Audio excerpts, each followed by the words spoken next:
সাখাওয়াত হোসেন ছেলেটির সাথে চিৎকার চেঁচামেচি করছিল আর বলছিল, এই ছোট লোকের বাচ্চা, এই রিক্সা কি তোর বাপের টাকায় কেনা?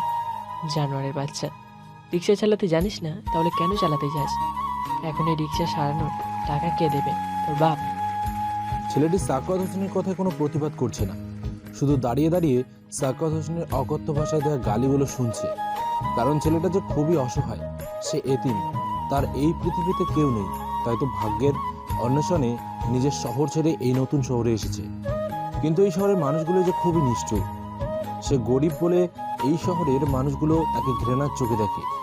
হঠাৎ করে সাখাওয়াত হোসেন ছেলেটির দুই গালে ধরে চড় মারে, তারপর বলতে লাগলো, এই মুহূর্তে তুই আমার সামনে থেকে চলে যা, আর কোনোদিন যেন তোকে আর আমার এই এরিয়ার ভিতরে না দেখি। বের হ। সাখাওয়াত হোসেনের কথা শুনে ছেলেটির মাথায় যেন আকাশ ভেঙে পড়ল। সে সাখাওয়াত হোসেনের পা জড়িয়ে ধরে বলতে লাগলো, দয়া করুন সাহেব, আমাকে বের করে দেবেন না। এরপর থেকে আমি দেখে শুনে রিক্সা চালাবো। আজকের মতো আমায় মাফ করে দিন। কিন্তু ছেলেটির এমন কথা শুনেও সাখাওয়াত হোসেনের মনে এতটুকু মায়া হলো না। সে ছেলেটির বুক বরাবর একটা লাথি মারল। সাথে সাথে ছেলেটি দূরে গিয়ে ছিটকে পড়ল। সাখাওয়াত হোসেন পেছনে ঘুরতেই ছেলেটি বলল, সাহেব ঠিক আছে, আমি চলে যাচ্ছি, কিন্তু আবার আজকের বেতনটা দিয়ে দিন, তাহলে আমি কিছু খাবার খেতে পারতাম।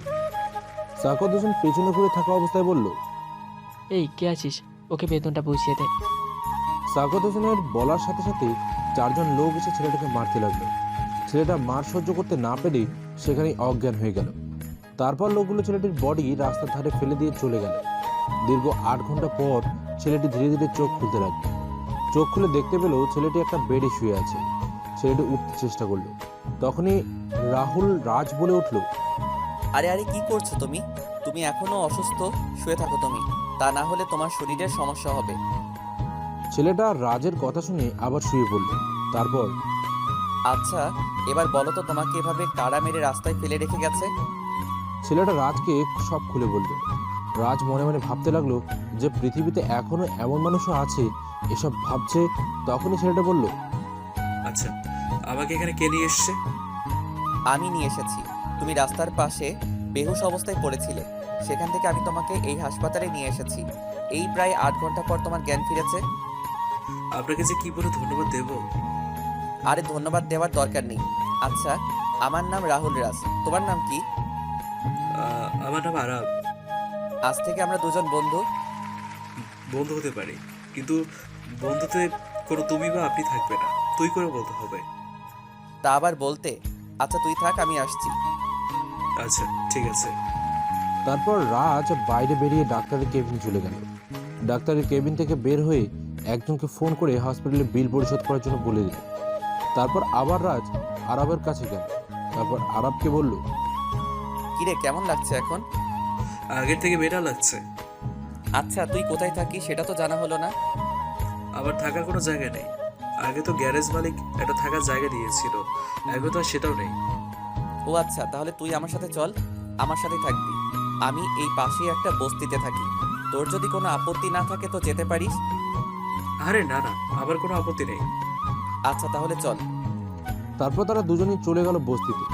দুজনেই ফ্রেশ হয়ে কিছু খেয়ে নিল। তারপর রাজ আরবকে বলল, আচ্ছা তুই লেখাপড়া জানিস? এসএসসি পর্যন্ত পড়াশোনা করেছিলাম, তারপর বাবা মা হঠাৎ করে গাড়ি অ্যাক্সিডেন্টে মারা যাওয়ার পর আর পড়াশোনা করা হয়নি। আরে মন খারাপ করিস না, আমি আছি তো। কাল আমি কলেজে ভর্তি হওয়ার জন্য যাব, তুইও আমার সাথে যাবি ভর্তি হতে। পড়াশোনা করতে যে টাকা পয়সা দরকার তা আমি কোথায় পাবো? আরে চিন্তা করিস না, আমি যে গ্যারেজ থেকে রিক্সা নিয়ে চালাই, তোকেও সেখান থেকে একটা রিক্সার ব্যবস্থা করে দেব। গ্যারেজের মহাজনটা খুব ভালো। তুই আমার অনেক বড় উপকার করলি রে দোস্ত। তোর এই উপকারের ঋণ আমি কখনো শোধ করতে পারবো না। বন্ধুত্বের মধ্যে কোনো ঋণ থাকে না, বুঝলি গাদা? যা এবার ঘুমিয়ে পড়, কাল সকালে আবার কলেজে যেতে হবে তো। তারপর আরব চলে গেল। পরদিন সকালে কলেজের গেট দিয়ে ঢুকতেই পরের দিন সকালে আরব আর রাজ কলেজের উদ্দেশ্যে রওনা দিল। কলেজে প্রবেশ করে লাইব্রেরির দিকে হেঁটে যাচ্ছিল, তখন পেছন থেকে মেয়েলি কণ্ঠে কেউ বলতে শুরু করলো, দেখ দেখ রিয়া, কলেজে দুটো ক্ষেত ভর্তি হয়েছে। কি শ্রী, দেখলে গা গিন গিন করে। পোশাক আশাকে শ্রী দেখেছিস? মনে হচ্ছে নর্দমা থেকে উঠে এসেছে। ছি, একদম কলেজের পরিবেশটাই নষ্ট করে দিল ক্ষেত দুইটা। দাঁড়া, ওদের সাথে একটু মজা করে নি। এটা বলে পেছন থেকে রিয়া তাদের ডাকতে শুরু করলো। কিন্তু ওরা সেদিকে কান্না দিয়ে সোজা হাঁটতে লাগলো, কিন্তু বেশি দূরে যেতে পারলো না। হঠাৎ করে রিয়া তার দলবল সহ ওদের সামনে চলে আসলো, আর এসেই ঠাস করে রাজের গালে চড় মারলো। তাদেরকে আরাব তো ভয়ে চুপসে গেছে, কারণ রিয়া যে পরিমাণ রেগে আছে তাতে যে কেউই ভয় পাবে। ছোট লোকের বাচ্চা, তোদের এত বড় সাহস যে আমি ডাকার পরেও আমার কথা না শুনে চলে যাচ্ছিস? সরি আপু, আমরা শুনতে পাইনি। আরবের কথা শুনে রিয়া আরবকেও ঠাস করে চড় মেরে বলতে লাগলো, কুত্তার বাচ্চা, শুনতে পাসনি না? আমার সাথে মিথ্যা বলার সাহস তোকে কে দিয়েছে? এই কলেজে এমন কেউ নেই যে আমার কথার অবাধ্য হয়, আর তোরা একে তো অবাধ্য হয়েছিস, আবার মিথ্যাও বলছিস। এর শাস্তি তো তোদের ভোগ করতেই হবে। প্লিজ আপু, আমাদের ভুল হয়ে গেছে, আমাদেরকে যেতে দিন প্লিজ, না হলে আমাদের দেরি হয়ে যাবে আপু। বিশালের কথা শুনতে রিয়া এবার আরো খেপে যায়। তাই রিয়া রাজের গালে ঠাস করে আবার চর বসিয়ে দিল। তারপর বলতে লাগলো, তোকে একবার চর মেরেছি, তাতে তোর হয়নি, আবার আমার মুখে মুখে কথা বলছিস। তোরা দুজনেই এখন তোদের গায়ের শার্ট খুলে পুরো কলেজ খালি গায়ে হাঁটবি। প্লিজ আপু, এমনটা করবেন না আমাদের সাথে, আজকের মতো আমাদের ছেড়ে দিন, আর কখনো এমন ভুল হবে না। ওই, বেশি কথা বললে শুধু শর্ট প্যান্ট পরিয়ে পুরো কলেজে হাঁটাবো, বুঝেছিস? এবার কি করবি তা তুই ভেবে দেখ। তারপর রাজ আর আরব গায়ের শার্ট খুলে পুরো কলেজে হাঁটতে শুরু করলো। ওদের দেখে সবাই হাসাহাসি করছে। তারা পুরো কলেজ একবার হেঁটে মাথা নিচু করে চলে গেল। এরপর আরবকে ভর্তি করিয়ে ক্লাসে যাচ্ছিল, তখন পেছন থেকে স্যার ডাক দিলেন। তারা দুজনেই স্যারের কাছে চলে গেল। জি স্যার, কিছু কি বলবেন? তোমাদের সাথে আজ ওরা যা করলো, তারপরে তোমরা কিছু বললে না কেন? আমি সবটা দেখেছি, তোমরা এর প্রতিবাদ করলে না কেন? আমাদের মতো রাস্তার ছেলেরা কি করেই বা প্রতিবাদ করবে স্যার? ওরা কত বড় লোক, কত ক্ষমতা ওদের। ওদের সাথে ঝামেলা করলে এতে আমাদের উপর ওদের অত্যাচার আরো বেড়ে যাবে, তাই কিছু বলতে পারি না। কিন্তু তাই বলে এইভাবে সবকিছু মন বুঝে সহ্য করবে? কি আর করব স্যার, এছাড়া যে কিছুই করার নেই, কারণ তা না হলে আমাদের সব স্বপ্নগুলো মাটির সাথে মিশে যাবে। আচ্ছা ঠিক আছে, আমি আর কিছু বলবো না। তোমরা যেটা ভালো মনে করো সেটাই করো, কেমন? এটা বলেই স্যার চলে গেল। তারাও সেখান থেকে ক্লাসে চলে গেল, কিন্তু ক্লাসে কোনো বেঞ্চ খালি নেই। শুধু পেছনে একটা বেঞ্চ আর সামনে একটা বেঞ্চ খালি আছে। ওরা আর কিছু না ভেবে সামনে বেঞ্চে বসে পড়ল, কিন্তু সেটা যে তাদের কত বড় ভুল ছিল তা কিছুক্ষণ পরেই বুঝতে পারলো। ক্লাসরুমে তারা ক্লাস করছিল, তখন দেখলো রিয়া আর ওর বান্ধবীরা ক্লাসে প্রবেশ করলো। কিন্তু রিয়া কেমন করে যেন ওর রাজের দিকে রাগী চোখে তাকিয়ে আছে। ওর চোখ দুটো রক্তের মতো লাল হয়ে গেছে, কিন্তু কিছু না বলে গিয়ে পেছনের বেঞ্চে বসে পড়ল। ক্লাস শেষ হতেই রিয়া তার বান্ধবীদের নিয়ে রাজ আর আরবের সামনে চলে এলো। দুজনের জামার কলার ধরে টানতে টানতে ক্লাসের বাইরে নিয়ে গেল। কুত্তার বাচ্চা, তোদের সাহস তো কম না। তোদের সাহস কি করে হয় সামনের বেঞ্চে বসার? আপু, আমরা তো বেঞ্চ খালি আছে বলে বসেছিলাম। রাজ একথা বলায় রিয়া রাজকে ঠাস করে চড় মারল। জানোয়ারের বাচ্চা, আবার মুখে মুখে কথা বলিস? তোকে তো আজ আমি। রিয়া, এইসব কি হচ্ছে এখানে? ওরা কি করেছে? তুমি মারছো কেন ওদের? এই জানোয়ারের বাচ্চাদের সাহস কি করে হয় সামনের বেঞ্চে বসার? রিয়ার কথা শুনে স্যার রিয়ার গালে ঠাস করে চড় বসিয়ে দিল আর বলতে লাগলো, বেয়াদব মেয়ে, শিক্ষকের সাথে কি করে কথা বলতে হয় তাও জানো না? যাও এখান থেকে। রিয়ার আগে ফুসতে ফুসতে চলে গেল, আর যাবার সময় রাজ আর আরবের দিকে রাগি চোখে তাকিয়ে চলে গেল। তোমাদেরকে কি আর বলবো, যাও তোমরা। তবে রাজ, তুমি আমার সাথে আজকে দেখা করেছিও একবার। ওকে স্যার, ঠিক আছে। তারপর তারা দুজনেই বস্তিতে চলে গেল। আরব বলল, এই মেয়েটা কে রে? কোন মেয়েটা? আরে কলেজের ওই মেয়েটা। ও, আমি যতদূর জানি ওর বাবা আমাদের এই এলাকার ওসি। ওর বাবা ওসি বলে মেয়েটা অনেক খারাপ কাজও করে বেড়ায়। শুনেছি মেয়েটা নাকি ড্রাগসের বিজনেসও করে।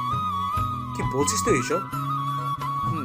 আমি যেটা জানি তাই বললাম, আর ওদের কাছ থেকে সবসময় দূরে দূরে থাকবি। এরপর তারা দুজনই ফ্রেশ হয়ে কিছু খেয়ে ঘুমিয়ে পড়ল। ঘুম ভাঙলো ফোনের আওয়াজে।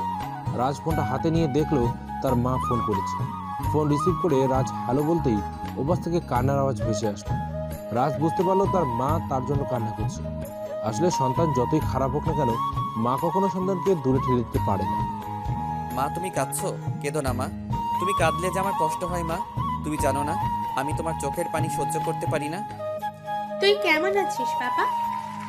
ভালো আছি মা, তোমরা কেমন আছো? বাবা কেমন আছে? হুম, আমরা ভালো আছি। তোর বাবাও ভালো আছে। তুই ফিরে আয় বাবা। তোকে ছাড়া বাড়িটা কেমন যেন খালি খালি লাগে। আমিও তো চাই মা তোমাদের কাছে ফিরে আসতে, কিন্তু আমি যে তা পারবো না। আমাকে যে বাবার কথা রাখতেই হবে মা, তা না হলে যে আমি বাবার কাছে সারা জীবন অপরাধী হয়ে থাকবো। ঠিক আছে বাবা, তুই ভালো থাকিস আর শরীরের যত্ন নিস। মা। তারপর ফোন কেটে দিয়ে আরবকে ঘুম থেকে জাগিয়ে বাইরে বেরিয়ে পড়লো গ্যারেজের উদ্দেশ্যে। সেখানে গিয়ে গ্যারেজের মালিকের সাথে কথা বলে আরবের জন্য রিক্সার ব্যবস্থা করে দিল। তারপর বাইরে কিছুক্ষণ ঘোরাফেরা করে আবার বস্তিতে ফিরে এলো। আর ওদিকে জান, কি করো তুমি? এই তো জানো, বাসায় বসে বসে তোমার কথাই ভাবছিলাম। আচ্ছা, তাই নাকি? তা খেয়েছো? হুম, তুমি খেয়েছো? হুম। এভাবে আরো কিছু সময় কথা বলে ফোন রেখে দিল রিয়া। রিয়ার এমন আরো 2 থেকে 3 জন বিএফ আছে, কিন্তু তা ওর বিএফরা কেউই জানে না, কারণ রিয়া ওদের কাউকে জানতেই দেয়নি। পরের দিন সকালবেলা কলেজে যেতে, পরের দিন রাজের থেকে আরব একটু আগেই কলেজে গেছে। রাজ কলেজে গিয়ে দেখতে পেল রিয়া আর তার বান্ধবীরা মিলে আরবের সাথে কি নিয়ে যেন কথা বলছে। রাজ একটু সামনে এগিয়ে গেল। রিয়া রাজকে দেখে বলল, ওই খ্যাত, এদিকে আয়। রাজ ধীর পায়ে ওদের কাছে চলে গেল। তারপর, এই শোন, আজকে তোরা দুজনে এই কলেজের যে কোনো দুটি মেয়েকে কিস করবে। রাজ আর আরব তো রিয়ার কথা শুনে চোখ বড় বড় করে রিয়ার দিকে তাকিয়ে রইল। আর রিয়ার বান্ধবীরা তো রিয়ার কথা শুনে হাসতে লাগলো। হঠাৎ, কিরে ওই কুত্তার বাচ্চা, কথা শুনতে পাসনি? কি বলেছি আমি? আমার কথা না শুনলে আজ তোদের এমন অবস্থা করব ভাবতেও পারবি না। ও বুঝতে পেরেছি, এভাবে হবে না। ওই হিয়া, ধর তো দুটাকে। এটা বলে ওরা দুজনই ওদের দিকে এগোতে লাগলো। সাথে সাথে রাজ রিয়াকে আর আরব হিয়াকে ধরে ওদের ঠোঁটে কিস করতে লাগলো। রিয়া আর হিয়া ছাড়ানোর অনেক চেষ্টা করছে, কিন্তু পারছে না। প্রায় 5 মিনিট পর ছেড়ে দিল ওদের দুজনকে। হিয়া তো কেঁদে দিয়েছে, আর রিয়া রাগে রাজের কলার চেপে ধরলো। কুত্তার বাচ্চা ছোট লোক, তোর এত বড় সাহস যে তুই আমাকে কিস করিস? তোকে তো আজ আমি।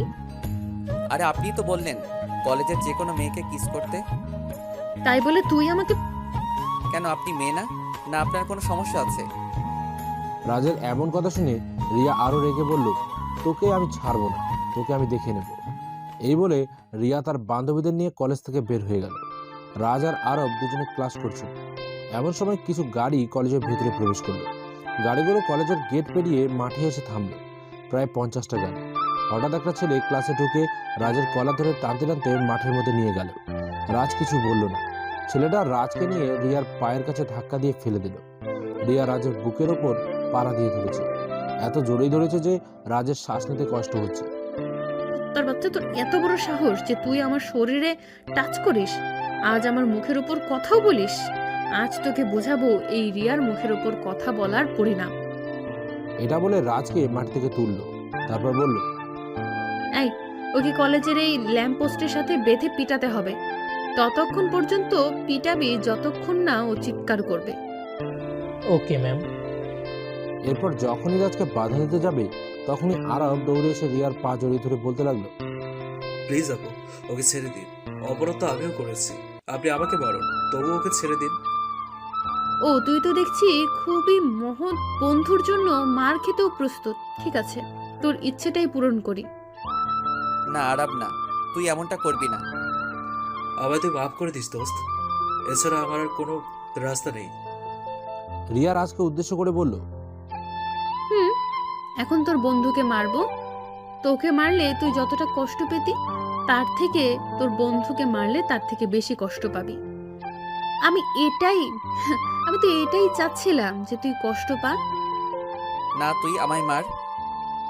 এটা বলে রাজ ল্যাম্পপোস্টের নিচে গিয়ে দাঁড়িয়ে পড়ল। প্লিজ দোস্ত, তুই সরে যা। তোকে আমার বন্ধুত্বের কসম, তুই আর এক পাও এগোবি না। আরব সাথে সাথে থেমে গেল। রাজের দিকে অসহায় দৃষ্টিতে তাকিয়ে রইল। কিরে জানোয়ারের বাচ্চা, মার আমায়। এটা বলার সাথে সাথে রিয়ার সাথে আসা ছেলেগুলো রাজকে মারতে শুরু করলো। এতটাই মেরেছে যে রাজ উঠে দাঁড়াতে পারছে না। আরব রাজকে ধরে হাসপাতালে নিয়ে গেল। সুস্থ হতে রাজের প্রায় 1 সপ্তাহ লেগে গেল। এই 1 সপ্তাহ আরব রাজের সাথেই ছিল। আসলে ওর মতো বন্ধু পাওয়া ভাগ্যের ব্যাপার। 1 সপ্তাহ পর আজ আবার বস্তিতে ফিরে এলো তারা। পরের দিন সকালে আবারও কলেজের উদ্দেশ্যে বেরিয়ে পড়ল। সকালবেলা কলেজে যেতেই রাজ দেখতে পেল কিছু ছেলে একটা মেয়েকে ডিস্টার্ব করছে, বাজেভাবে কথা বলছে। রাজ এসব দেখে সেখানে চলে গেল। কিরে ভাই, কি হচ্ছে সব এখানে? কে রে তুই? এখানে যাই হোক না কেন, তাতে তোর সমস্যা কোথায়? না মানে কেউ যদি আমার সামনে বিপদে পড়ে তাহলে আমি তাকে সাহায্য না করে থাকতে পারি না, আর সেখানে যদি মেয়ে মানুষ হয় তাহলে তো কোনো কথাই নেই। ওই বেটা, ভাবনিস হ্যাঁ আমাদের সাথে? দাঁড়া, তোর ভাব নেওয়া বের করছি। এটা বলে রাজকে একজন মারতে আসবে, অমনি রাজ তার নাক বরাবর একটা ঘুষি মেরে দিল। ছেলেটির সাথে সাথে নাক চেপে ধরে বসে পড়ল। এটা দেখে অনসবাই ভয় পেয়ে দৌড়ে পালিয়ে গেল। মেয়েটি বলল, ভাইয়া, আপনাকে অসংখ্য ধন্যবাদ আমাকে এই জানোয়ারগুলোর হাত থেকে বাঁচানোর জন্য। আরে না, ঠিক আছে, কোনো সমস্যা নেই, তুমি যাও, ক্লাসে যাও। রাজ সেখান থেকে সোজা ক্লাসে চলে গেল। ক্লাসে এসে প্রতিদিনের ন্যায় পেছনে বেঞ্চে বসে পড়ল। হঠাৎ করে রিয়ার চোখে পড়লো রাজ আর আরবের দিকে। রিয়া তো ওদের দিকে বড় বড় চোখ করে তাকিয়ে আছে। ইয়া দেখ দেখ, খ্যাত দুটো আবার এসেছে। সেদিন এত মারলাম তারপরেও বেহার মতো আবার এসেছে। কি চিজ রে দুটো মাইরি। রিয়া, বাদ দে না এসব, ওদেরকে ওদের মতোই থাকতে দে না। হিয়ার কথা শুনে রিয়া হিয়ার দিকে অবাক দৃষ্টিতে তাকিয়ে আছে। কি রে, এভাবে তাকিয়ে আছিস কেন আমার দিকে? তুই ঠিক আছিস তো?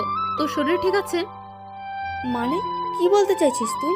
আমার আবার কি হবে? না মানে তোর কথায় আমার কেমন যেন মনে হচ্ছে তুই ওই আবাল দুটোর প্রতি মায়ায় জড়িয়ে যাচ্ছিস। সে তুই যা ভাবার ভাবতে পারিস। আচ্ছা বাদ দে সব, চল ক্যান্টিন থেকে কিছু খেয়ে আসছি। তারপর ওরা দুজনে চলে গেল। আরব রাজকে বলতে লাগলো, কিরে, হিয়ার আবার কি হলো? ও কেমন যেন বিহেভ করছিল, কি হলো ওটা তো? জানি না, বাদ দে তো ওদের কথা। ওদের কথা শুনলেও আমার শরীরে আগুন জ্বলে ওঠে, ভালো লাগে না ওদের কথা শুনতে। সেই দিনের মতো ক্লাস শেষ করে বসতে চলে গেল তারা। বিকেলে দুজনেই গ্যারেজে গিয়ে রিক্সা নিয়ে বেরিয়ে পড়ল। আরব চলে গেল একদিকে আর রাজ অন্যদিকে। রাজ এক জায়গায় রিক্সা নিয়ে দাঁড়িয়ে আছে ভাড়ার জন্য।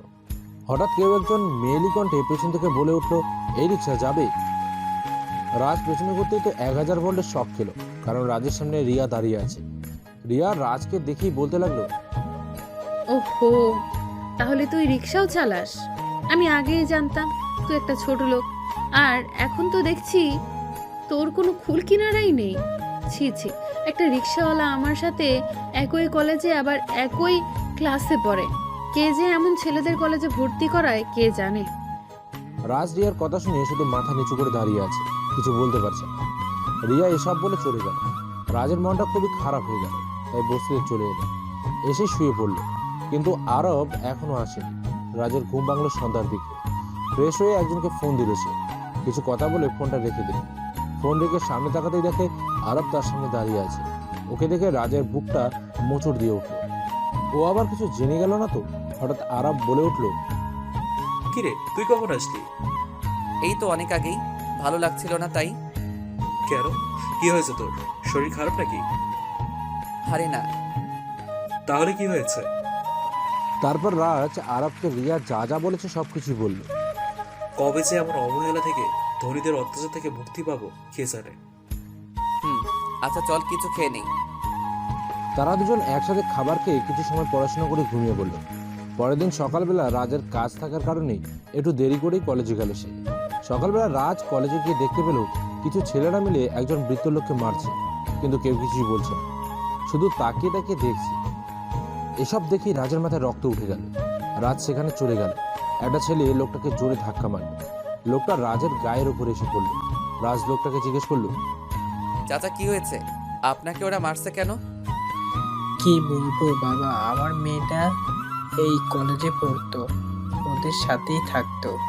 আমার একমাত্র মেয়ে বাবা, ওকে খুঁজে পাচ্ছি না। আজ প্রায় 1 মাস হয়ে গেল। ওদের কাছে অনেকবার জিজ্ঞেস করেছি, কিন্তু ওরা কিছুই বলেনি বাবা। আর আজ যখন জিজ্ঞেস করতে আসলাম তখন ওরা আমাকে মারতে শুরু করলো। বুঝতে পেরেছি চাচা, আপনি এক কাজ করুন, আপনার বাড়ির ঠিকানা দিয়ে যান আমাকে, আমি আপনার মেয়েকে খুঁজে এনে দিব। আপনি কোনো চিন্তা করবেন না। ঠিক আছে বাবা। তারপর লোকটা তার বাড়ির ঠিকানা দিয়ে চলে গেল। রাজ ছেলেগুলোর দিকে একবার ভালো করে তাকিয়ে ক্লাসের দিকে চলে গেল। তখন হিয়া রাজের সামনে এসে দাঁড়ালো। রাজ, তোমার বন্ধু আরাব কোথায়? কেন, তুমি আরবের খবর দিয়ে কি করবে? ওকে তোমার কি প্রয়োজন? অপমান করবে আবার? হ্যাঁ, তোমাদের তো এটাই কাজ। আমাদের মতো মানুষের সাথে খারাপ আচরণ করা ছাড়া তোমরা আর কি বা পারো? তুমি আমায় ভুল বুঝছো রাজ। আমি ভুল? হ্যাঁ, ভুল তো আমি এতদিন ভেবে এসেছি। এতদিন আমি ভাবতাম মানুষ মানুষের জন্য একে অপরের সুখ দুঃখের সাথী হয়, কিন্তু তোমরা আমার সেই ধারণাটা ভেঙে দিয়েছো, আমার সেই ভুলটা ভেঙে দিয়েছো। রাজ, তুমি বুঝতে পারছো না। কেন জানি না ওর মুখটাই সবসময় আমার চোখের সামনে ভেসে বেড়ায়। একটা মুহূর্ত ওকে ছাড়া ভাবতে পারি না। হয়তো ভালোবেসে ফেলেছে ও। রিয়া আর কিছু বলতে পারল না। তার আগেই রাজ রিয়ার গালে কষে চর বসিয়ে দিল। রিয়া তো চর খেয়ে রাজের দিকে করুণ দৃষ্টিতে তাকিয়ে আছে। তারপর বলতে লাগলো, ভালোবাসো তাই না? ভালোবাসার মানে বোঝো? হ্যাঁ, এই তুমিই তো প্রথম দিন আমাদের দুজনকে খ্যাত, ছোট লোক এসব বলে গালি দিতে। তোমার বান্ধবী রিয়ার সাথে মিলে আমাদের উপর কত অত্যাচার করলে, আর এখন বলছো ভালোবাসো? How funny! আমি সব কিছুর জন্য তোমার কাছে মাপ চাইছি রাজ, প্লিজ। তবুও বিশ্বাস করো, আমি সত্যিই ওকে খুব ভালোবাসি। চুপ করো, বন্ধ করো তোমার এসব ন্যাকামি নাটক। আমার ক্লাস আছে, সরো আমার সামনে থেকে। এই বলে রাজ সেখান থেকে চলে এলো, আর হিয়া সেখানেই দাঁড়িয়ে রইল। হঠাৎ রিয়া সেখানে এসে হিয়াকে বলতে লাগলো, ছি ছি ছি ছি ছি ছি, হিয়া, শেষ পর্যন্ত তুই ওই ছোট লোকটার প্রেমে পড়লি, ওকে ভালোবাসতে শুরু করলি। আমি তো আর তোর মতো না যে 3-4টার সাথে সম্পর্ক রাখবো। আমি ওকে ভালোবাসি, আর ওকে নিয়ে বাকিটা জীবন চলবো ভেবেছি। খুব ভালো। শেষ পর্যন্ত একটা নিচু জাতের ছোট রিয়া আর কিছু বলার আগেই হিয়া রিয়ার গালের চর বসিয়ে দেয় আর বলতে লাগে, তুই ভালোবাসার কি বুঝবি? তোর তো একটা দিয়ে হয় না, তাই তো 3-4টার সাথে সম্পর্ক করিস। কিন্তু মনে রাখিস, এমন একদিন আসবে যেদিন এই তুই একটু ভালোবাসার ভিক্ষা চাইবি, কিন্তু পাবি না। সেদিন তুই বুঝতে পারবি যে ভালোবাসা কি। হিয়া, তুই যাই বলিস না কেন, চরটা মেরে তুই ঠিক করলি না রে। এর জন্য তোকে অনেক মূল্য দিতে হবে। তুই যা পারিস কর গিয়ে, আমাকে ভয় দেখাতে আসিস না। হিয়া সেখান থেকে চলে গেল। রিয়া শুধু রাগে কটমট করছে আর মনে মনে বলছে, হিয়া, তুই আমার ছোটবেলার বান্ধবী হয়েও আজ এই 2 দিনের ছেলে একটা ছোট লোকের জন্য আমার গায়ে হাত তুললি। ঠিক আছে, তাহলে তুই এখনো আমায় চিনিস না হিয়া। আগে তোর ব্যবস্থা করব, তারপর ওই ছোট লোক দুটা। অপেক্ষায় থাক হিয়া, অপেক্ষায় থাক। রাত 12টার পর ঘুটঘুটে অন্ধকারাচ্ছন্ন একটা জঙ্গলে একটা ছোট্ট কুটিরের মধ্যে সকালে সেই ছেলেগুলোকে বেঁধে রাখা হয়েছে। ছেলেগুলো ছোটার জন্য আপ্রাণ চেষ্টা করছে, কিন্তু পারছে না। রাজ ধীরে ধীরে কুটিরের ভেতরে প্রবেশ করল। ছেলেগুলো রাজকে দেখে ভয়ে কাঁপতে শুরু করলো। একটা ছেলে কাঁপা কাঁপা কণ্ঠে বলল, তুমি? হ্যাঁ, আমি কুত্তার বাচ্চা চেয়েছিলাম এইসব রাস্তা ছেড়ে দিব, কিন্তু তোদের মতো কিছু মানুষরূপী পশুর কারণে সেটা আর হবে না। এবার বল, ওই বৃদ্ধ লোকটার মেয়ে কোথায়? আমরা কিছু জানি না, আমাদেরকে ছেড়ে দাও। ছেড়ে দেব? হাসালি তোরা আমায়। আমি কি তোদেরকে এখানে মজা করার জন্য ধরে এনেছি যে বললি আর অমনি ছেড়ে দিলাম? এখনো ভালোই ভালোই বলছি, বল মেয়েটা কোথায়? ছেলেটা আর রাজকে জোর গলায় বলল, বলছি না জানি না, তারপর বারবার কেন জিজ্ঞাসা করছিস? আমাদেরকে ছেড়ে দে, নইলে কিন্তু ভালো হবে না। আমার বাবা কিন্তু মন্ত্রী, আমার কিছু হয়ে গেলে তুই বাঁচতে পারবি না। তুই জঙ্গলে সিংহকে ভয় দেখাচ্ছিস? তোর বাপ যেই হোক না কেন, তাতে আমার কিচ্ছু যায় আসে না। ভালোই ভালোই বলছি, বলে দে মেয়েটা কোথায়। বলবো না, তোর যা করার করে নি। ছেলেটার কথা শুনে রাজের মাথায় রক্ত উঠে গেল। রাজ শিমুলকে ডাক দিল। শিমুল রাজের ডাক শুনে রাজের সামনে আসলো। তারপর, হ্যাঁ ভাই বলো, কিছু করতে হবে কি? ওদের মুখ থেকে সত্যি কথা বের করার চেষ্টা কর। কোথায় রেখেছে মেয়েটাকে? আরে তুই একটা মেয়ের খোঁজ নিয়ে কি করবি? আরো অনেক মেয়ে আছে, তুই কাউকেই বাঁচাতে পারবি না, কাউকে না। আরো অনেক মেয়ে আছে মানে? কি বলতে চাইছিস তুই? ছেলেটা রাজের কথায় মুচকে হাসলো। তারপর বলল, আরো অনেক মেয়েকে আমরা আমাদের জালে ফাঁসিয়ে অন্য দেশে পাচার করেছি, এতে আমরা অনেক টাকা পাই। এই তোর লজ্জা করে না? নিজের দেশের মেয়েদের টাকার বিনিময়ে অন্য দেশে বিক্রি করে দিস। লজ্জা? সেটা তো আমাদের থাকতে নেই, আমাদের শুধু টাকা চাই, শুধু টাকা। হা হা হা।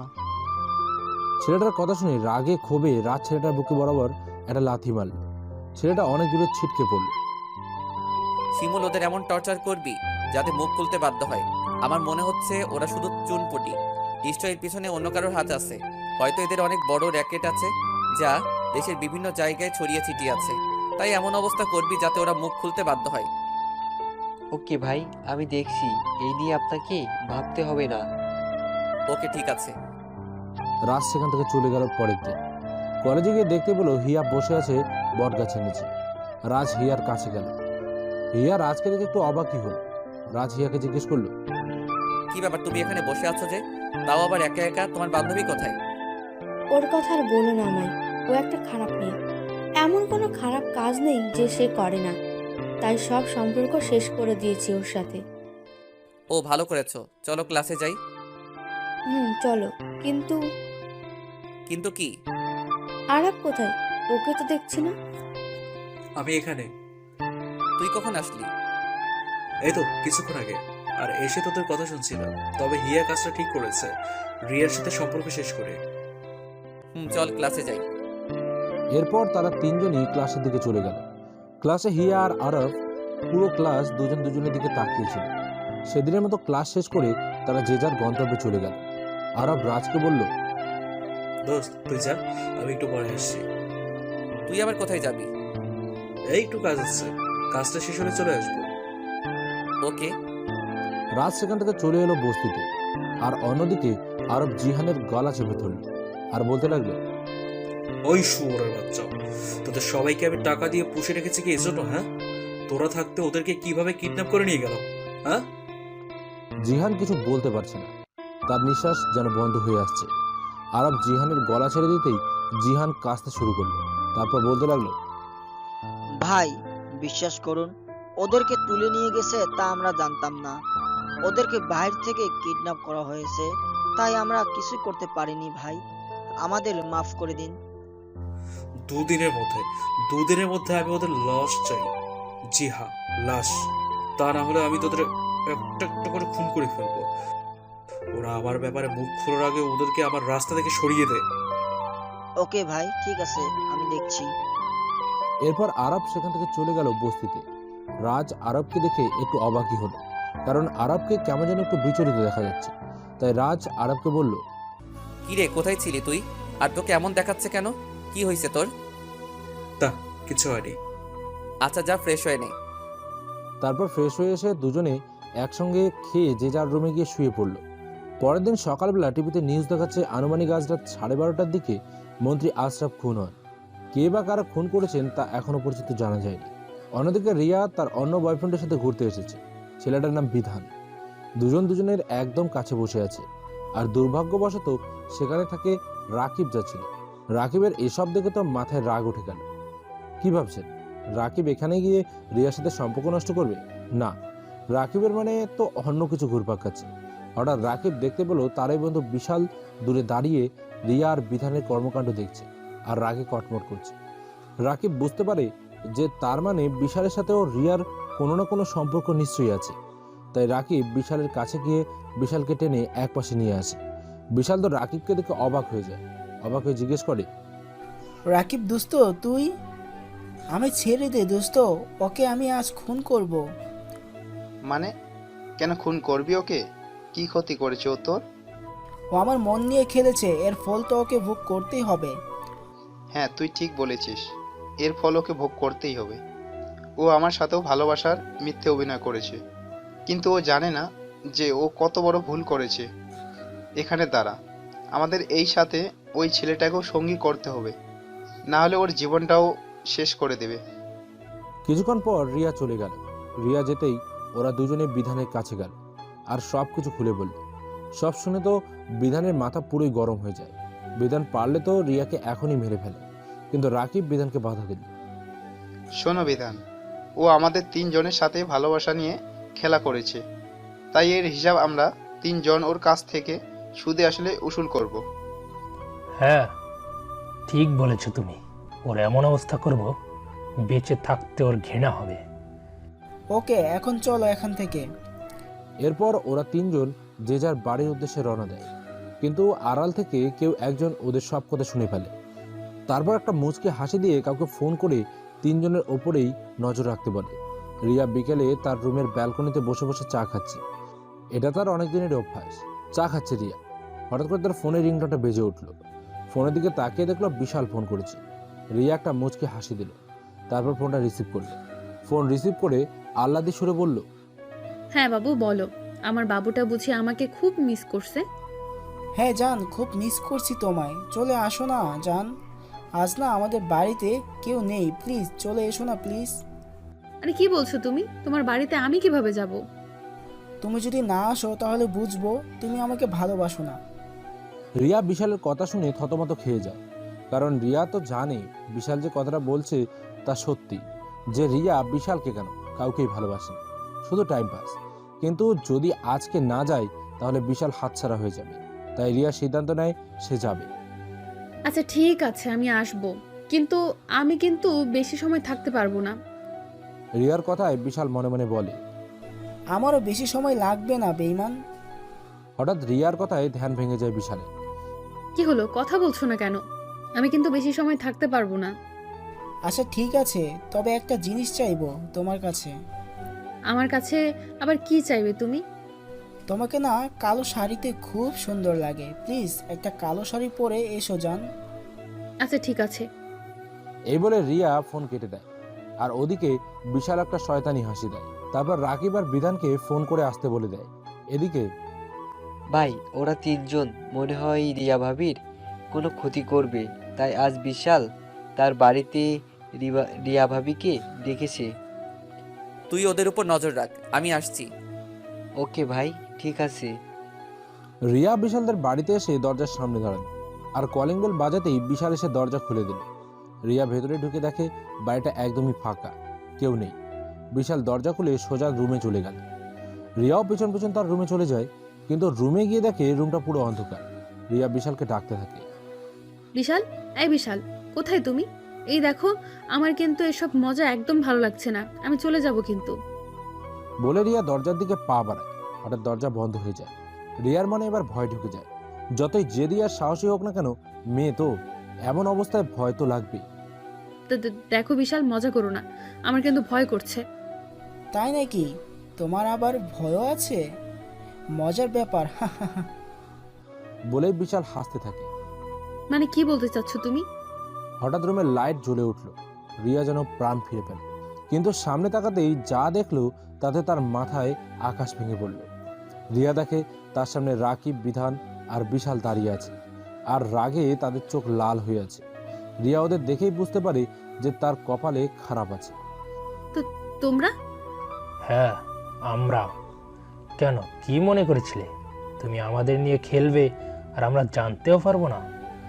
আজ আমাদের সাথে করা অভিনয়ের প্রতিশোধ নেব আমরা। আজ তোর এমন অবস্থা করব যা তুই ভাবতেও পারবি না। দেখো, আমার সাথে এমন কিছু করার চেষ্টা করো না, তাহলে কিন্তু তোমাদের বিপদ হবে। তোমরা কিন্তু আমাকে এখনো চেনো না, তাই বলছি আমাকে যেতে দাও। এই বিশাল, ধর তো শালিরে। ছেলেদের সাথে ভালোবাসা নিয়ে খেলা করার মজা আজ ওকে বোঝাবো। হ্যাঁ তুই ঠিকই বলেছিস, দেখবো আজ কি করে ও আমাদের হাত থেকে রক্ষা পায়। শালি, তোকে তো আজ।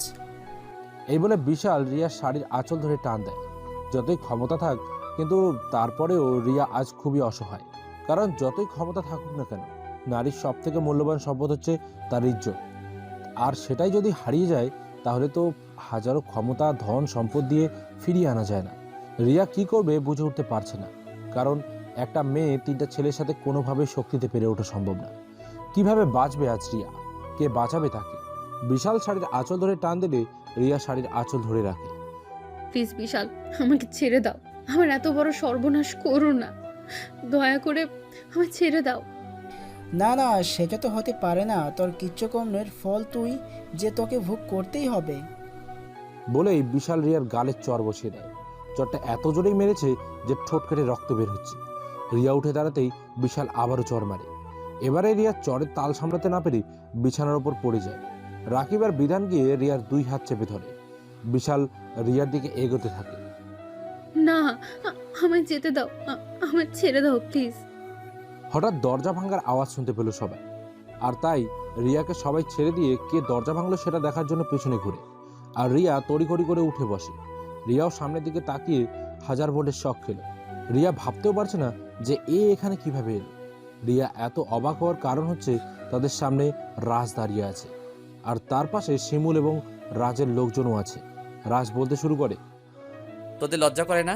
কাপুরুষের মতো তিনজন মিলে একটা মেয়ের সাথে জোর জবরদস্তি করছিস। যদি পুরুষ হয়ে থাকিস তাহলে পারলে আমার সাথে লড়াই কর। ওই বেটা, কে রে তুই? হ্যাঁ, কে রে তুই? তোর সাহস কি করে হলো এখানে আসার? তুই আমাদের এখনো চিনিস না। কারা তোরা? আর আমার কাউকে চিনতে হয় না, কারণ আমি যেখানে যাই সেখানকার মানুষই আমাকে চিনে নেয়, কারণ সেই জায়গাটাই আমার হয়ে যায়। তাই বলছি, বাঁচতে চাইলে এখান থেকে চলে যা। ওই, তোরা ওর সাথে শুধু শুধু পেঁচাল পারিস কেন? ধর ওকে, শালা অতিরিক্ত কথা বলে। হ্যাঁ, 10 সালারে। বলেই যেই না রাজকে মারতে যাবে অমনি রাজ ওদের তিনজনকে মেরে আধমরা করে ফেলেছে। এরপর রাজ রিয়ার কাছে গিয়ে রিয়ার গালে দুটো চর বসিয়ে দিল। রিয়া গালে হাত দিয়ে রাজের দিকে করুণ দৃষ্টিতে তাকিয়ে আছে। তোমাকে মেয়ে ভাবতেও আমার ঘৃণা হয়। একটা দিয়ে হয় না, তাই না? তিনজন লাগে। আরে এর থেকে পতিতালয়ের পতিতারা অনেক ভালো। ওরা যার সাথে মেলামেশা করে মন থেকে করে। আর তুমি, ছি শিমুল। জি ভাই, বলুন। ওকে ওর বাড়িতে নিয়ে যা। রাজের এমন কথা শুনে রিয়া আর কান্না আটকাতে পারল না। শিমুল আর রাজ রিয়াকে নিয়ে যেতে লাগলে বিশাল বলে উঠল, এই, তুই ওকে নিয়ে যাচ্ছিস যা, কিন্তু যাবার আগে তো বলে যা কে তুই। বিশালের কথা শুনে রাজ মুচকি হাসি দিল। শিমুল বিশালের উদ্দেশ্যে বলল, জানতে চাস এ কে? শুনলে বেঁচে থাকতে পারবি তো, না দম বন্ধ হয়ে মারা যাবি। এ হচ্ছে মাফিয়া জগতের king of the kings, DK Raj. নামটা শুনে ওদের তিনজনের চোখ বড় বড় হয়ে গেল। আর রিয়া তো পুরো অবাক চোখে তাকিয়ে আছে রাজের দিকে। সে ভাবতেই পারছে না যে সে সত্যি শুনছে না মিথ্যে। রিয়াকে শিমুল বাড়িতে পৌঁছে দিল। রিয়া বাড়িতে গিয়ে সোজা তার রুমে চলে গেল। রুমে গিয়ে ফ্রেশ হয়ে বিছানায় গিয়ে বসে পড়ল আর ভাবতে লাগলো, যে মাফিয়ার পাওয়ার নিয়ে সে নিজে চলে, সে মাফিয়া কিং হয়েও রাজের মধ্যে নেই কোনো অহংকার। আর সে নিজে সামান্য একজন লেডি কুইন হয়ে এত অহংকার। আজ রিয়ার নিজের ওপর নিজেরই রাগ হচ্ছে। আজ তার অহংকারের জন্যই তার এই অবস্থা। রিয়া ভাবলো সে কাল রাজের কাছে মাপ চাইবে সমস্ত খারাপ আচরণের জন্য। দরকার পড়লে রাজের পায়ে ধরবে, তবুও রাজের কাছে মাপ চাইবে সে। রিয়া এসব ভাবতে ভাবতে ঘুমিয়ে গেল। পরের দিন সকালে রিয়া ঘুম থেকে উঠে খুবই তাড়াতাড়ি বেরিয়ে পড়লো কলেজের উদ্দেশ্যে। রিয়া গিয়ে দেখে রাজ মাঠের কোনো বড় বটগাছের নিচে বসে আছে। রাজ বসে বসে আর মনে কি যেন ভাবছে। রিয়া গিয়ে রাজের পাশে বসল। রাজের তা দেখে তো মাথা গরম হয়ে গেল। সে উঠে সোজা কলেজ থেকে বেরিয়ে গেল। আজ আরবটাও কলেজে আসেনি, তাই রিয়া কাজ থেকে দূরে থাকার জন্য কলেজ থেকে বেরিয়ে গেল। রিয়া শুধু রাজের যাবার দিকে তাকিয়েছিল। ভেবেছিল রাজের কাছে মাপ চাইবে, সমস্ত রাগ অভিমান ভেঙে দেবে, কিন্তু রাজ তো তাকে পাত্তাই দিল না। অন্যদিকে একটা পুরনো বাড়িতে বসে আছে আরব, আর তার সামনে বসে আছে রাকিব, বিশাল, বিধান। শোনো, তোমরা হয়তো আমাকে দেখে অবাক হচ্ছ, কারণ আমি এখানে কেন আর আমি কে সেটা তোমরা ধীরে ধীরে সব জানতে পারবে। তোমরা কি চাও এভাবে অপমানের জীবন? না, যে তোমাদের মেরেছে তার উপর প্রতিশোধ খোঁজা। আমরা প্রতিশোধ চাই, প্রতিশোধ। মারের বদলে মার, রক্তের বদলে রক্ত। এই তো পুরুষ মানুষের মতো কথা। তাহলে বিলাভাত, আর ধ্বংস করবো আমরা সবাই মিলে আমাদের শত্রুকে। এই বলে আরব হাত বাড়াতেই সবাই আরবের হাতে হাত রেখে বন্ধুত্ব করলো। রাজ বসতে ফিরে নিজের ঘরে গিয়ে শুয়ে পড়ল। তারপর শিমুলকে ফোন দিল। শিমুল ফোন রিসিভ করার পর, হ্যাঁ ভাই, বলেন। শিমুল, ওরা কি মুখ খুললো নাকি না? ভাই, ওরা কেউ মুখ খুলতে রাজি না। সবাই এক কথাই, মরে গেলেও মুখ খুলবে না। আচ্ছা তাই নাকি? তাহলে তো ডোজগুলো দিতে হবে। তুই সবকিছু রেডি কর, আমি আসছি। ওকে ভাই। রাজ সময় মতো চলে আসে তার মৃত্যুপুরীতে। রাজ এসে সেই ছেলেগুলোর সামনে একটা চেয়ার টেনে বসে। কিরে, তোরা সবকিছু বলবি না আমি আমার কাজ শুরু করব? মানে কি করবে তুমি আমাদের সাথে?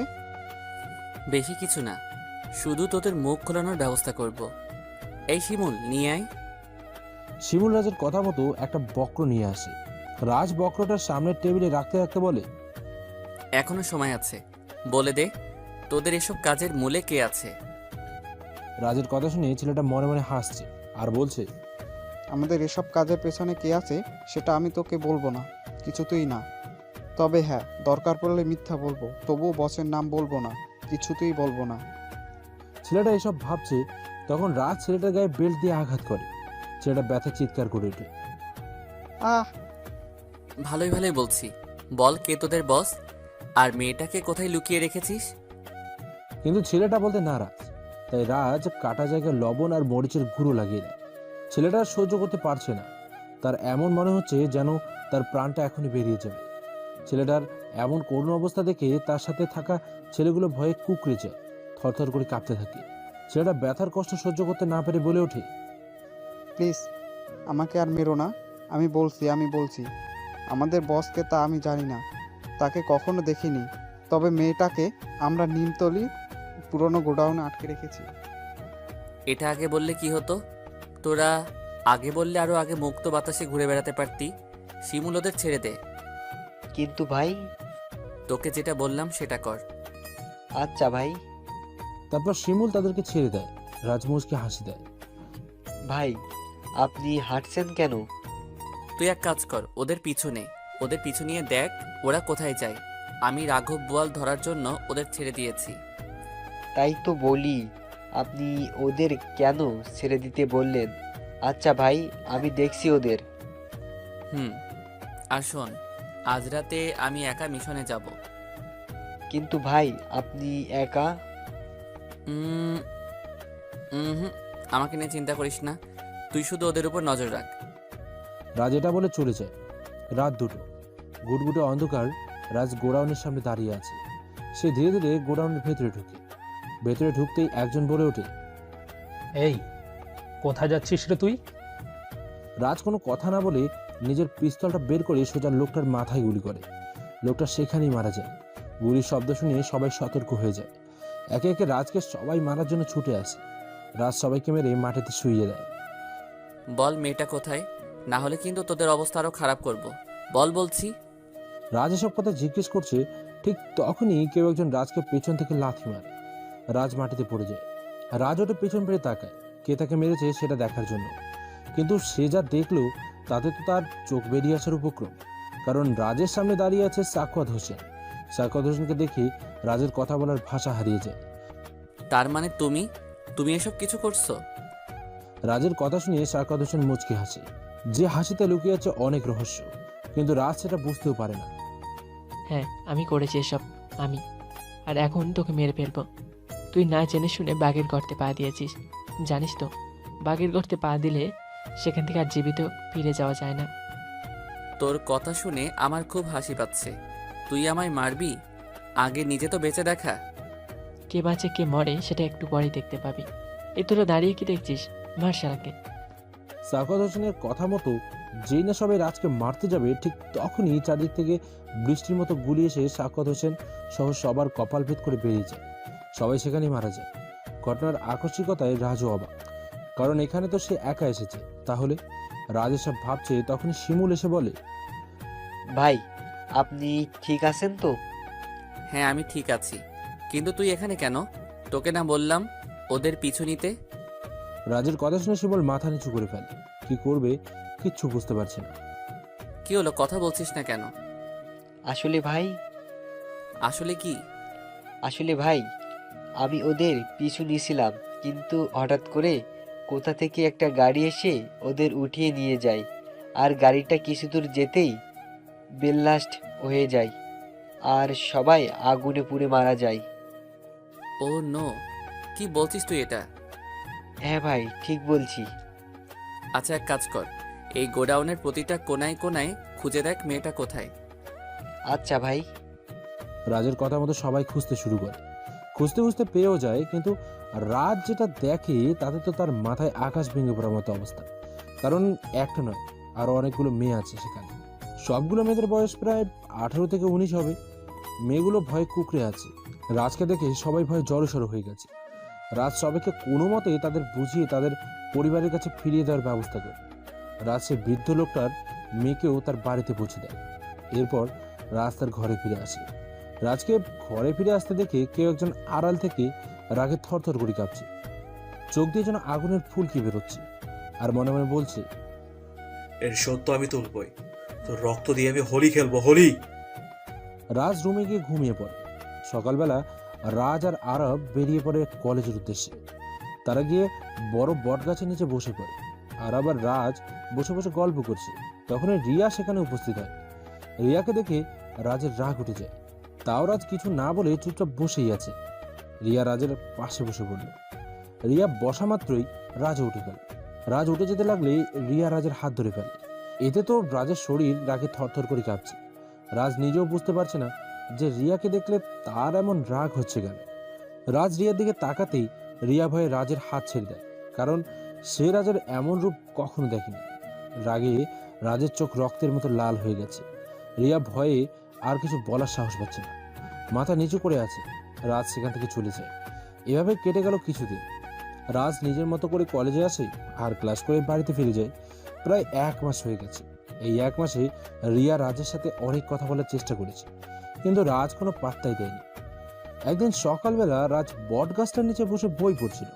তখন রিয়া সেখানে উপস্থিত হয় এবং রাজের পাশে বসে পড়ে। রাজ উঠতে গেলে আজ আর উঠতে পারেনি, কারণ রিয়া তার আগেই তার হাত ধরে ফেলেছিল। রাজ, তুমি আমার সাথে এমন কেন করছো? কথা কেন বলছো না আমার সাথে? কি কথা বলবো আমি তোমার সাথে? কি কথা বলবো? তুমি আমার সাথে যেগুলো করেছো সেগুলো ভুলে গেছো? কলেজে সেই প্রথম দিন থেকে অপমান, অবহেলা, লাঞ্ছনা করেছো আমাকে। আরে আমি তোমার কি ক্ষতি করেছিলাম যে তুমি আমার সাথে এমন ধরনের আচরণ করেছিলে? আমাকে মাফ করে দাও রাজ, আমি বুঝতে পারিনি। মাফ? তাও তোমাকে? কোনো দিনও না। তোমাকে কখনো মাফ করতে পারবো না। আজও তোমার করা অপমানগুলো আমার চোখের সামনে ভাসে। ভুলতে পারি না আমি সেদিনের সেই কথা। কলেজের সবার সামনে আমাকে বেঁধে পিটিয়েছিলে, মনে পড়ে? অবশ্য তোমার মনে না থাকারই কথা, কারণ তোমার মতো মেয়ের তো এসব করাই নিত্যদিনের রুটিন। এখন হয়েছিস গুন্ডা মাস্তান আর একটা খুনি। তুই আজও খুন করে এসেছিস, আর তার জন্য থানার ওসির কাছে আমাকে অপমানিত হতে হয়েছে। মায়া তার বাবার এমন ধারা কথা শুনে বলে ওঠে, বাবা, ভাইয়া ওই ছেলেটাকে মেরে কোনো দোষ করেনি, বর আরো ভালো করেছে। ওদের মতো জানোয়ারের বাচ্চাদের এমন শাস্তি হওয়া উচিত। চুপ কর বেদব মেয়ে। বেদব আমাকে জ্ঞান দিচ্ছে। তোর জন্য আমার মেয়েটা নষ্ট হতে বসেছে। বেরিয়ে যা এই বাড়ি থেকে, বেরিয়ে যা। রাজের বাবার এমন কথা শুনে সবাই অবাক হয়ে তাকিয়ে আছে তার দিকে। রাজ তো অসহায় দৃষ্টিতে তাকিয়ে আছে তার বাবার দিকে। কি বলছো কি তুমি এসব? ও কোথায় যাবে? আমি আমার ছেলেকে কোথাও যেতে দিব না। আমার ছেলে এই বাড়িতেই থাকবে। ভাইয়া কোথাও যাবে না, ভাইকে ছাড়া থাকতে পারবো না বাবা, প্লিজ বাবা। মায়া আর কিছু বলতে পারছে না, কান্না করতে করতে হেঁচকি উঠে গেছে। ও এই বাড়িতে থাকলে তোমরা সবাই আমার মরা মুখ দেখবে। এখন বলো তোমরা কোনটা চাও? ও এই বাড়ি থেকে চলে যাক, না আমার মরা মুখ দেখতে চাও? না বাবা না, তোমাকে মরতে হবে না। আমি বরং বাসা ছেড়ে চলে যাচ্ছি। তুই বাড়ি ছেড়ে চলে যাবি মানে? কোথায় যাবি তুই? তোকে কোথাও যেতে হবে না। ভাইয়া তুই কোথাও যাস না ভাইয়া, তুই চলে গেলে আমি একা হয়ে যাবো ভাইয়া, আমি থাকতে পারবো না ভাইয়া তোকে ছাড়া। না রে বোন, আমাকে যে যেতেই হবে। হ্যাঁ রে বাবা, ঠিকই বলেছে। আমি নষ্ট হয়ে গেছি। আমি এই বাড়িতে থাকলে তুইও নষ্ট হয়ে যাবি। আমি চলে যাচ্ছি রে বোন। তুই ভালো থাকিস আর ভালোভাবে পড়াশোনা করিস। বাবা মার কথা সবসময় শুনবি। আমার মতো তাদের কথার অবাধ্য হোস না রে। যেদিন মানুষের মতো মানুষ হতে পারবো সেদিনই এই বাড়িতে আসবো, তার আগে না। কারণ তাহলে আমার জন্য বাবাকে আর অপমানিত হতে হবে না। রাজের কথাগুলো শুনে তার বাবার বুকটা কষ্টে ফেরে যাচ্ছে, কিন্তু কিছুই বলতে পারছে না, কারণ সে জানে আজ যদি সে রাজকে বাধা না দেয় তাহলে রাজ আর কোনোদিনও মানুষ হবে না। রাজ এবার তার মায়ের কাছে যায়। মা, আমি চলে যাচ্ছি। মা, তুমি ভালো থেকো আর নিজের যত্ন নিও। আমাকে নিয়ে ভেবো না মা, আমি মানুষের মতো মানুষ হয়েই তোমাদের কাছে ফিরে আসবো। এটা বলে রাজ সেদিনই বাড়ি ছেড়েছিল, আর আজও বাড়ি ফেরেনি। রাজ বাড়ি থেকে বের হয়ে রাস্তা দিয়ে হাঁটছিল। তখনই তার চোখ পড়ে কিছু দূরে একজন পরীর ওপর। সে দেখে তাদের মধ্যে একজন খুবই সুন্দর। রাজ প্রথম দেখায় মেয়েটাকে পছন্দ করে ফেলে। সে তার লোক দিয়ে খোঁজ লাগায়, আর পরে মেয়েটা যে কলেজে পড়ে সেই কলেজে সেও ভর্তি হয়। আর সেই মেয়েটাই হচ্ছে রিয়া। রাজ রিয়াকে নিজের করে পাবার জন্য একই কলেজে ভর্তি হলেও সে প্রতিজ্ঞা করেছিল যে সে আগে নিজেকে মানুষের মতো মানুষ করবে, তারপর রিয়াকে নিজের করে নেবে। তাই রাজ না পারছে রিয়াকে কাছে টানতে, আর না পারছে দূরে ঠেলে দিতে। এর পরের ঘটনা তো আপনারা জানেনই। বর্তমান রাজ উঠে কলেজের গেটের দিকে গেল। আরব রাজকে জিজ্ঞেস করলো, কিরে কোথায় যাচ্ছিস? বস্তিতে যাচ্ছি। ভালো লাগছে না, তুই ক্লাস কর কেমন? এটা বলে রাজ সেখান থেকে চলে যায়। আর আরব মুচকি হাসে। দিয়েছি তোর মনের মধ্যে ঝড় তোরে। এবার এবার তুই রিয়ার কষ্ট মেনে নিতে না পেরে ওকে আপন করে নিবি, ভালোবাসতে শুরু করবি, আর তখনই আমার দ্বিতীয় চাল চালবো। রাজ বস্তিতে আসে, কিন্তু সে তার মনে কোনো শান্তি পাচ্ছে না। তার মন বিচলিত হয়ে আছে। কি করবে সে? কিছুই ভেবে পাচ্ছে না। না, মেয়েটাকে আর কষ্ট দিব না। কালই ওকে কাছে টেনে নিব, আপন করে নিব সারা জীবনের জন্য। ওকে একটা কল করে দেখি। হ্যালো, কি ব্যাপার? কথা বলছেন না কেন? কে আপনি? রিয়া। রিয়া ফোনের অপর পাশের মানুষটার কণ্ঠস্বর শুনে নীরবে কান্না করছে। রিয়ার কান্নার আওয়াজ রাজ ভালোভাবেই শুনতে পাচ্ছে। কি হলো, কিছু বলবে না? কেন ফোন দিয়েছো? কাল আমার সাথে একটু দেখা করতে পারবে? কেন? সেটা কাল দেখা হলেই না হয় বলবো। তুমি শুধু কালকে পার্কে চলে এসো। আচ্ছা, আসবো। রাজ ফোনটা কেটে দেয়। রিয়া তো আজ ভীষণ খুশি। রাজ তাকে ডেকেছে, আর সে যাবে না, সেটা কি কখনো হয়? পরদিন সকালে রিয়া একটা নীল রঙের শাড়ি পরে। খুব সুন্দর করে সাজগোজ করে নেয় রিয়া, কারণ তার প্রিয় মানুষটা আজ তাকে ডেকেছে। রিয়া বাড়ি থেকে বের হয়ে যায়। অন্যদিকে রাজ পার্কে অপেক্ষা করছে রিয়ার জন্য। কিন্তু প্রায় 2 ঘন্টা হয়ে গেছে, কিন্তু রিয়ার আসার কোনো নামগন্ধই নেই। রাজ আরও কিছু সময় বসে থাকে রিয়ার জন্য, কিন্তু রিয়া আসে না।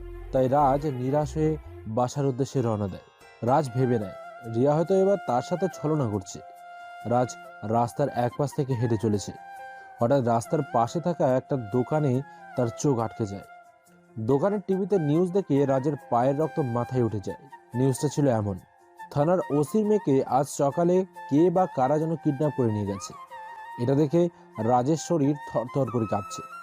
সে সঙ্গে সঙ্গে শিমুলকে ফোন দিল। হ্যাঁ ভাই, বলুন। সবাইকে রেডি হতে বলো। কেন ভাই, কি হয়েছে? রিয়াকে কারা যেন কিডন্যাপ করে নিয়ে গেছে। এ আপনি কি বলছেন ভাই? হ্যাঁ, আমি ঠিকই বলছি। আর শোনো। তারপর রাজ শিমুলকে সবকিছু বুঝিয়ে বলে কিভাবে কি করতে হবে। শিমুলও সেই অনুযায়ী কাজ করতে থাকে। রাজ বস্তিতে না গিয়ে রিয়ার ফোনের লোকেশন চেক করে, কিন্তু রিয়ার ফোনের লোকেশন দেখে তো রাজের চোখ কপালে উঠে যায়, কারণ রিয়ার ফোনের লাস্ট লোকেশন ছিল পার্কের গেটের কাছে। রাজ সেই লোকেশনের মতো যেতে থাকে, কিন্তু সেখানে গিয়ে কাউকে দেখতে পায় না। এরপর রাজ সেখানে কিছু সময় দাঁড়িয়ে থাকে, কি করবে ভেবে পাচ্ছে না। হঠাৎ তার চোখে পড়ে সেখানে থাকা একটা দোকানের সিসিটিভি ক্যামেরার দিকে। সে সেই দোকানে গিয়ে সিসিটিভি ক্যামেরার ফুটেজ চেক করে দেখতে পায় কিছু লোক রিয়াকে অজ্ঞান করে গাড়িতে করে তুলে নিয়ে গেছে। কিন্তু অবাক করার বিষয় হলো, গাড়িতে কোনো নাম্বার প্লেট ছিল না। এখন রাজ ভেবে পাচ্ছে না কিভাবে কোথা থেকে শুরু করবে। গাড়ির নাম্বার থাকলে গাড়ির মালিককে সেটা তা জানাতে পারত, কিন্তু এখন কি করবে সে ভেবে পাচ্ছে না রাজ। হঠাৎ তার মনে পড়ে যে সে মেয়েটাকে উদ্ধার করেছিল, সেই মেয়েটার কথা। সে সঙ্গে সঙ্গে সেই মেয়েটির বাড়ির উদ্দেশ্যে রওনা দেয়। কিন্তু সেখানে গিয়ে সে যেটা দেখতে পায়, তাতে তো তার মাথায় আকাশ ভেঙে পড়ার মতো অবস্থা। কারণ সেই মেয়েটা আর তার বাবাকে কারা যেন মেরে ফেলে রেখে চলে গেছে। গলায় ছুরি চালিয়ে মেরে দিয়েছে ওদের। রাজ সেখান থেকে নিরাশ হয়ে চলে আসে। অন্যদিকে রিয়া পিটপিট করে চোখ খুলে সে দেখতে পায় সে একটা অন্ধকার রুমের মধ্যে আছে, কিন্তু রুমের মধ্যে অন্য কেউই নেই। রিয়া ভয়ে কুঁকড়ে যাচ্ছে। হঠাৎ তার রাজের কথা মনে পড়ে।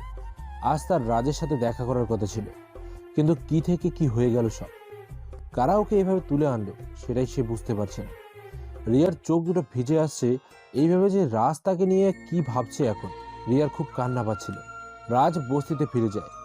সে ঘরের ভেতরে ঢুকে দেখতে পায় তার বিছানার ওপর একটা ল্যাপটপ রাখা, কিন্তু সে বুঝতে পারছে না কে রেখেছে এটা। রাজ হঠাৎ আরবকে ডাকতে থাকে। আরব, এই আরব, কোথায় তুই? রাজ শুনতে পায় ওয়াশরুম থেকে পানির আওয়াজ আসছে। কিছু সময় পর আরব ওয়াশরুম থেকে বেরিয়ে আসে। রাজ আরবকে জিজ্ঞেস করে, কিরে, এই ল্যাপটপ কার? সেটা আমি কি করে বলবো? তোর বিছানার উপর রাখা, আমি তো ভেবে নিয়েছি ওটা তোর। এটা বলে আরব মনে মনে একটা শয়তানি হাসি দেয়। তোর কি মাথা ঠিক আছে? এত দামি জিনিস আমি কোথা থেকে পাবো? সেটা আমি কি জানি? তোর বিছানার উপর তুই জানিস। বলেই আরব বাইরে বেরিয়ে যায়। তুই ভাবতেও পারবি না রাজ, কি হতে চলেছে তোর সাথে। তুই আমার কাছে বাধা দিয়েছিস, তোর জন্য আমার কোটি কোটি টাকা লোকসান হয়েছে। এর সত্য আমি তুলবই, কিন্তু রিয়া মেয়েটা নিজেই নিজের বিপদ ডেকে এনেছে। শুধু একটাই কারণ, সে তোর সাথে নিজের জীবন জড়িয়েছে। আর তোর জীবনের একমাত্র দুর্বলতা হচ্ছে রিয়া, তাই তো ওকে আমি দাবার গুটি বাড়িয়েছি। রাজ ল্যাপটপটা ওপেন করে। ওপেন করতে একটা ভিডিও দেখতে পায়। ভিডিওতে একজন লোক কথা বলছে। লোকটার মুখ দেখা যাচ্ছে না, কিন্তু রাজ খুব ভালো করেই বুঝতে পারছে যে এটা সেই লোক যে রিয়াকে কিডন্যাপ করেছে, কারণ লোকটার কথা শুনেই তা বোঝা যাচ্ছিল। কথাগুলো ছিল এমন: হাই মিস্টার ডিকে, কি ভাবছো আমি তোমার ছদ্মনাম কিভাবে জানলাম? খুব ইন্টারেস্টিং, তাই না? আচ্ছা, এসব কথা বাদেই, কিন্তু আসল কথা যেটা, তোমার খুব কাছের একজন, খুবই প্রিয়, তোমার প্রিয়সী রিয়া এখন আমার কাছে। রেগে যাচ্ছ? রেগে যাওয়াটাই স্বাভাবিক ব্যাপার। আবারও রাগ উঠেছিল যখন তুই আমার কাছে নাক গড়িয়েছিলি। আমার সমস্ত ধান্দা তুই বাম হাত দিয়েছিস, তাই তো তুই সব থেকে দুর্বলতাকে আমার কবজায় করেছি। ভাবিস না আমি কিছুই করবো না ওকে, কিন্তু ওর জন্য বিদেশি বড় পার্টি আছে। ওকে আমি বিদেশে পাচার করে দেবো অন্য সব মেয়েদের সাথে, তারপর ওর সাথে। লোকটা অট্ট হাসি হাসতে থাকে, আর ভিডিওটা সেখানেই শেষ হয়ে যায়। রাজের শরীরে রাগে থরথর করে কাঁপছে। তখন রাজের ফোনে একটা কল আসে। রাজ দেখলো শিমুল কল করেছে। হ্যাঁ শিমুল, বল। ভাই, ওই গাড়িটার সন্ধান পাওয়া গেছে। কোথায় আছে গাড়িটা? ভাই, গাড়িটার আশেপাশে একটা জঙ্গলে পড়ে আছে, কিন্তু গভীর ভিতরে আমরা একটা কার্ড পেয়েছি, আর সেই কার্ডটা সাওয়াত হোসেনের। হোয়াট? কি বলছিস তুই? সাকাওয়াত হোসেনের? তাকে তো আমি কবেই শেষ করে দিয়েছি। জানি না ভাই, আমি যেটা জানি সেটা আপনাকে বললাম, এর বেশি আমি কিছুই জানতে পারিনি এখনো। আচ্ছা ঠিক আছে। এটা বলে রাজ ফোন কেটে দিল। মাথায় কাজ করছে না। কে হতে পারে যে সাকাওয়াত হোসেনের গাড়িতে এসব কাজ করছে? তাহলে কি সাকাওয়াত হোসেন একটা চুনোপুটি? কে আছে এসবের পিছনে? মাথাটা ফেটে যাবে মনে হচ্ছে। কিছুই ঢুকছে না মাথায়। না, আর ভাবতে পারছি না আমি। একে তো এই ভিডিও, অন্যদিকে নতুন নতুন লোক সামনে আসছে। কি হচ্ছে এসব? কতগুলো প্রশ্ন, কিন্তু উত্তর একটাও নেই। রিয়াকে কে কিডন্যাপ করেছে সেটা বুঝতে পারছি না। কোথা থেকে শুরু করব? কিভাবে শুরু করব? না, কিছু তো আমাকে করতেই হবে। রাজ সঙ্গে সঙ্গে বাইরে বেরিয়ে যায়। তারপর সে প্রথমে রিয়াদের বাড়িতে যায়। সেখানে যাওয়ার পর সে দেখতে পায় রিয়ার বাবা চেয়ারে হেলান দিয়ে বসে আছে। রাজ ধীরে ধীরে তাদের কাছে যায়। রিয়ার বাবা রাজকে দেখে বলে, বাবা, তুমি এসেছো? বাবা, দয়া করে আমার মেয়েটাকে আমার কাছে এনে দাও প্লিজ বাবা। সারা জীবন মানুষের সেবা করে এসেছি আইনের মাধ্যমে, কিন্তু আজ নিজের মেয়েকেই বাঁচাতে পারছি না। প্লিজ বাবা, দয়া করে আমার মেয়েটাকে তুমি আমার কাছে এনে দাও। আমি জানি ও তোমাকে ভালোবাসে, আর আমার ধারণা যদি ভুল না হয় তাহলে তুমিও ওকে ভালোবাসো। আমার মেয়ে হিসাবে না হোক, তোমার ভালোবাসার মানুষটাকে অন্তত খুঁজে বের করো আর শেষ করে দাও এই দুষ্কৃতী চক্রটাকে। পারবে না বাবা? আমি জানি তুমি পারবে। রাজ শুধু দাঁড়িয়ে দাঁড়িয়ে রিয়ার বাবার কথা শুনছে, কিন্তু কিছু বলছে না। এবার রিয়ার বাবা রাজের পা ধরতে উদ্যত হলে রাজ সাথে সাথে তাকে ধরে ফেলে। আঙ্কেল, এ কি করছেন আপনি? এতটা অপরাধী আমায় করবেন না, তাহলে যে আমি নিজেকে কখনো ক্ষমা করতে পারবো না। প্লিজ বাবা, আমার মেয়েটা ছাড়া আমার আর কেউ নেই। তুমি শুধু ওকে খুঁজে বের করো আর ধ্বংস করে দাও দুষ্টু লোকদের আড্ডা। রাজ কিছু না বলে সেখান থেকে বেরিয়ে চলে যায়। উদ্দেশ্য বস্তি। ঘরে গিয়ে রাজ বসে আছে, ভাবছে কোথা থেকে শুরু করবে। হঠাৎ তার মনে পড়ল ভিডিওটার কথা। সঙ্গে সঙ্গে সে ভিডিওটা চালু করে আবারও দেখতে থাকে, এবং এবার একটু আওয়াজ বাড়িয়ে দিয়ে শুনতে লাগলো। ভিডিওতে কথা বলছে, কিন্তু পেছনে ঝর্ণার আওয়াজ আসছে এবং সাথে ট্রেন চলার শব্দ। আমি সঙ্গে সঙ্গে শিমুলকে ফোন দিলাম। শিমুল ফোন রিসিভ করার পর, হ্যাঁ ভাই, কেমন আছেন আপনি? আমি ভালো আছি। যেটা বলার জন্য ফোন দিয়েছি শোনো। জি ভাই, বলেন। এমন কোনো জায়গা আছে যেখানে পুরনো পরিত্যক্ত ঘর আছে, আর সেই ঘরের আশেপাশে ঝর্ণার আওয়াজ আসে এবং ট্রেন যাতায়াত করে? ভাই, একটা জায়গা আছে।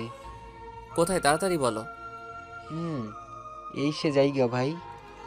ওকে, আমি সেখানে যাচ্ছি। আর শোন, তুই আমাকে ফলো করে সেখান পর্যন্ত চলে আয়। ওকে ভাই, আমি আসছি।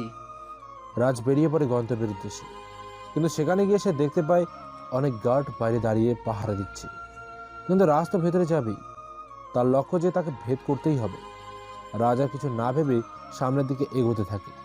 রাজ দরজার সামনে যেতেই একজন গার্ড এসে বাধা দিলে রাজ গার্ডটাকে ঘাড় মটকে ফেলে। তা দেখে অন্য গার্ডগুলো রাজের দিকে এগিয়ে আসে রাজকে মারার জন্য। রাজও তৈরি করে নেয় নিজেকে। লোকগুলো রাজকে মারতে আসলে রাজ তাদের এলোপাথারি মারতে শুরু করে, কিন্তু একা এতগুলো লোকের সাথে পেরে ওঠা তো খুবই মুশকিল। তারপরও রাজ যতটা পারছে নিজেকে রক্ষা করে যাচ্ছে। হঠাৎ শিমুলও সবাইকে নিয়ে সেখান থেকে চলে আসে। শিমুলকে দেখে রাজ যেন রক্তচোষা হয়ে উঠেছে। সবাইকে মারতে মারতে দরজা পেরিয়ে ভেতরের দিকে এগোতে থাকে। হঠাৎ রাজের মাথায় কেউ একজন ভারী কিছু দিয়ে জোরে আঘাত করে। সঙ্গে সঙ্গে রাজের মাথা ফেটে রক্ত পড়তে শুরু করে। কে আঘাত করলো সেটা দেখার জন্য রাজ পেছনে ঘুরতেই রাজের চোখ কপালে উঠে গেল, কারণ রাজের পেছনে রাকিব দাঁড়িয়ে আছে, আর সাথে বিধান আর বিশাল। তোরা এখানে কেন? আরে বেটা, আমরা থাকবো না তো কে থাকবে? হ্যাঁ, তুই আমাদের অনেক মেরেছিলি, আর আজ তার শোধ তুলব আমরা। তোকে আজ মেরে আমরা আমাদের বদলা নেব। জানোয়ারের বাচ্চারা, তোদের সেদিন আমি জীবিত রেখে অনেক বড় ভুল করেছিলাম। আমার বোঝা উচিত ছিল কুকুরের লেজ কখনো সোজা হয় না, আর তোরা হলি কুকুরের থেকেও নিকৃষ্ট। সেদিন তোদের বাঁচিয়ে রেখেছিলাম ঠিকই, কিন্তু আজ তোদের মৃত্যু তোদেরকে আমার সামনে নিয়ে এসেছে। তোদের এমনভাবে মারবো যে তোদের লাশের কোনো অস্তিত্ব কেউ খুঁজে পাবে না। ঠিক আছে, দেখা যাক কে কাকে মারে। এই বিশাল, বিধান, তোরা দাঁড়িয়ে দাঁড়িয়ে কি দেখছিস? মার ওকে। তিনজনে মিলে রাজের দিকে এগিয়ে আসলো মারার জন্য। রাজকে আঘাত করতে যাবে তার আগেই শিমুল পেছন থেকে রাকিবের পায়ে একটা গুলি করলো। রাকিব সাথে সাথে মাটিতে বসে পড়ল। এটা দেখে বিধান আর বিশাল পালিয়ে যেতে লাগলে রাজের লোকেরা ওদের ধরে রাজের কাছে নিয়ে আসে। এই শিমুল, হকিটা দে। শিমুল রাজের কাছে হকিটা এগিয়ে দেয়।